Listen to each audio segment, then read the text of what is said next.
Hello दोस्तों, soldiers classes में आपका स्वागत है। दोस्तों, आज की क्लास में हम लोग कृषि उत्पादन से संबंधित महत्वपूर्ण क्रांतियों के बारे में चर्चा करेंगे। तो चलिए चलते हैं, समझते हैं कि कृषि और कृषि क्रांति है क्या। तो देखिए, जो भी क्रांतियाँ होती हैं वो कहीं ना कहीं किसी कृषि से, किसी फसल से ही जुड़ी होती है। तो चलिए चलते हैं। देखिए, यहाँ पे दिया है, एक साइड में है क्रांति, क्या क्रांति, दूसरी साइड में है कृषि। तो इसी संदर्भ में हम चर्चा करेंगे। तो देखिए, जो हरित क्रांति है खाद्य उत्पादन से जुड़ी हुई है। किससे? खाद्य उत्पादन से। पूछेगा क्वेश्चन। देखिए, क्वेश्चन किस प्रकार से राइज होता है, तो पूछेगा क्वेश्चन एग्जाम में, निम्नलिखित में से हरित क्रांति किससे संबंधित है? तो ऑप्शन में एक खाद्य उत्पादन अवश्य रहेगा। क्या? खाद्य उत्पादन अवश्य रहेगा। तो चलिए चलते हैं। देखिए आगे नेक्स्ट है, सुनहरी जो क्रांति है किससे जुड़ी हुई है? तो हम कहेंगे शहद फल और बागवानी से। किससे? शहद फल और बागवानी से। यहाँ देखिए, श्वेत क्रांति, क्या श्वेत क्रांति किससे संबंधित है? तो कहेंगे दूध उत्पादन से संबंधित है। उसी प्रकार नीली क्रांति किससे संबंधित है? तो कहेंगे मत्स्य उत्पादन। इधर गोल क्रांति किससे संबंधित है? तो कहेंगे आलू उत्पादन से। भूरी क्रांति किससे संबंधित है? तो उर्वरक उत्पादन से। यहाँ देखिए, पीली क्रांति, क्या पीली क्रांति किससे संबंधित है? तो कहेंगे तिलहन उत्पादन से।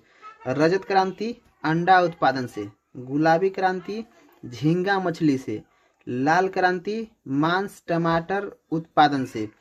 यहाँ अमृत क्रांति जो है ये नदी को नदी की योजना, मतलब नदी से नदी जोड़ो की योजना से संबंधित है। जैसे एक नदी को दूसरा नदी को एक छोटा सा नहर या कोई नाला जोड़ता है तो उसे हम क्या कहते हैं, या गंडक कहते हैं, तो उसे कहते हैं अमृत क्रांति। चलिए चलते हैं नेक्स्ट।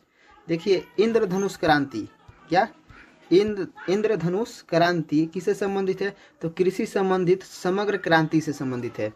हरित क्रांति, हरित क्रांति तो कृषि से संबंधित है। जितना भी कृषि है किसके अंतर्गत है? हरित क्रांति के अंतर्गत। अब समझिए, यहाँ पे देखिए, श्वेत क्रांति के जन्मदाता, श्वेत क्रांति के जन्मदाता वर्गीज कुरियन है। कौन? वर्गीज कुरियन है। लेकिन पूछेगा हरित क्रांति के जन्मदाता विश्व में कौन थे? तो कहेंगे बोरलॉग। मतलब हरित क्रांति के जन्मदाता विश्व में बोरलॉग थे। और यहाँ पे देखिए, हरित क्रांति के जन्मदाता भारत में स्वामीनाथन है। कौन? भारत में स्वामीनाथन है। पूछेगा हरित क्रांति के जन्मदाता विश्व में कौन है? तो कहेंगे वर्गीज कुरियन है। और वही क्वेश्चन कहेगा हरित क्रांति के जन्मदाता भारत में कौन है? तो कहेंगे स्वामीनाथन है।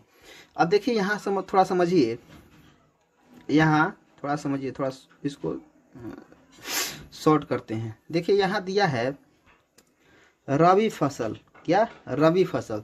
रबी फसल किसे कहते हैं? तो देखिए, जिसकी बुआई अक्टूबर नवंबर में होती हो और कटाई मार्च अप्रैल में होती हो उसे रबी फसल कहते हैं। क्या? जैसे जिस फसल की बुआई अक्टूबर नवंबर में होती है और कटाई मार्च अप्रैल में होती है उसे रबी फसल कहते हैं। तो जैसे इसमें आएगा गेहूं, मटर, सरसों, आलू, चना, जौ आदि। ये रबी फसल जो ठंडी के मौसम में जो फसलें बोई जाती है, गेहूं ठंडी के मौसम में ही बोया जाता है